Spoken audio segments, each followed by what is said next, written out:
Hello everyone, welcome to my Magicka Templar build for the Flames of Ambition patch.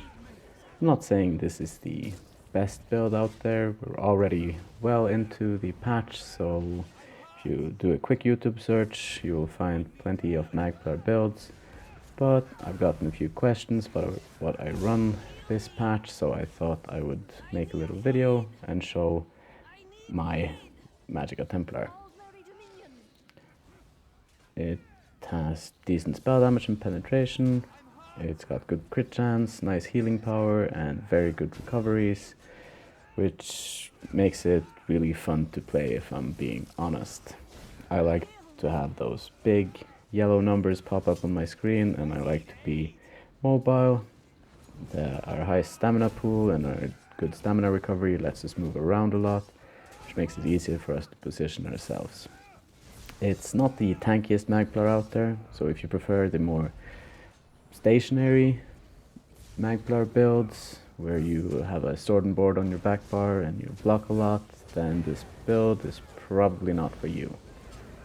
The build, like most of the setups that I run, is intended for fighting outnumbered, so if you're running in a larger group, you might be better off running some different sets and skills than I'm running. That being said, there's no reason why you shouldn't try it out. Without further ado, let's take a look at the specifics of the build. Taking a look at our character sheet, as we can see we got over 30,000 maximum health, 33,000 maximum magicka, and almost 20,000 maximum stam. These are all our unbuffed stats, but taking a look at the picture here, we have 5,800 spell damage, 13,000 penetration, with 41% crit chance, and as you can see from the recoveries, they are really nice. Almost 2,700 mag recovery, 1,650 stamina recovery, health recovery, and almost 1,500 stamina recovery. This is with continuous active and the spell damage glyph, and all our buffs up. On the back bar we've got a little bit more resistances, and we have 5,500 spell damage and almost 30% crit chance. This will help with our back bar healing immensely. I've hit over 15,000 critical heals in Cyrodiil with Honor the Dead. Yes, as you can see, our critical resistance 2,200, fairly standard.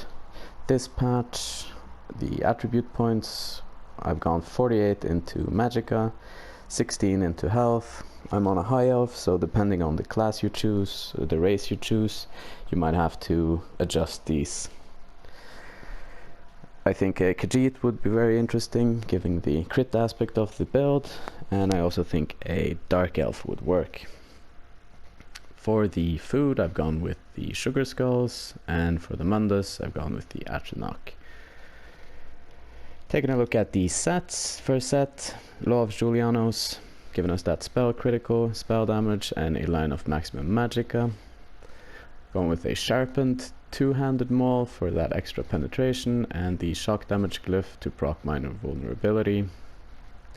On the back bar we've got the Ice Staff of Julianos with the spell damage glyph defending to give us a little bit more damage mitigation while we're on our back bar.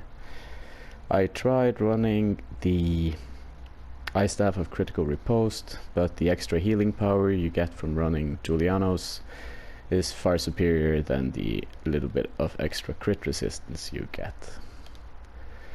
For the monster set pieces, I've gone with Slimecraw and Scoria, give us a little bit of spell penetration and extra crit chance, bringing us over 40%. You could also go with something that gives armor if you're feeling a bit squishy, or you could go for a dummy house to get more max stats. However, this is how I choose to play. Our next 5-piece set is going to be Amber Plasm. This will give us a line of maximum magicka, spell critical, chance, spell damage, and 276 to all recoveries. This is just a really nice set, and it fits into the build really well. For the weighings, I've gone 2 heavy, 1 medium, 4 light pieces to get the most out of our passives and the Undaunted passive. They're all impenetrable with all tri-stat enchants. For the jewelry, gone all infused, 2 spell damage glyphs, 1 Magicka recovery. The skills I normally run are Degeneration for the major sorcery buff, Inner Light for the major prophecy buff, then Toppling Charge, Radiant Oppression, Sweeps, Jab Jab Jab, Crescent Sweep, extremely cheap, does really nice damage and adds a lot of pressure if you don't finish your enemies off with it. On the back bar, Temporal Guard. This is here for the minor protection, and it's also the best get out of dodge ulti there is when it does work.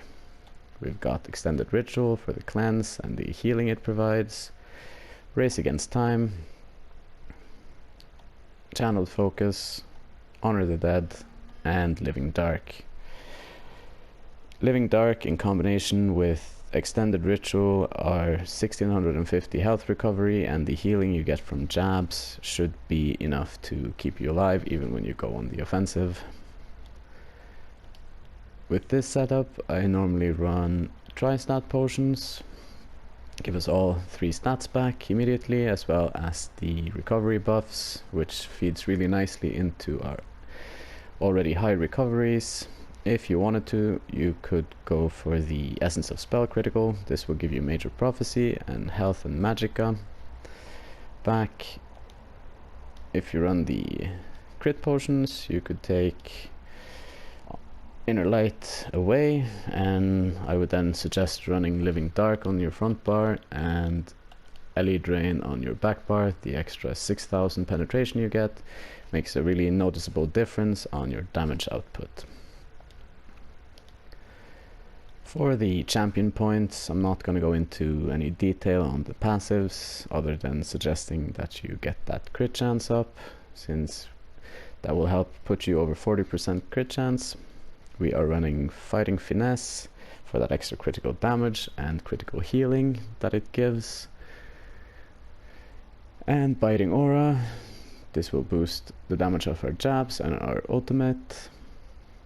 For the defensive ones, I've gone Unassailable and Duelist Rebuff, give us a little bit more damage mitigation. In the red tree, pretty standard, I've gone for Rejuvenation, Ironclad, Boundless Vitality, and Juggernaut. And that's it for the build. If you have any questions, feel free to leave a comment and I'll try to answer them as best I can. Peace!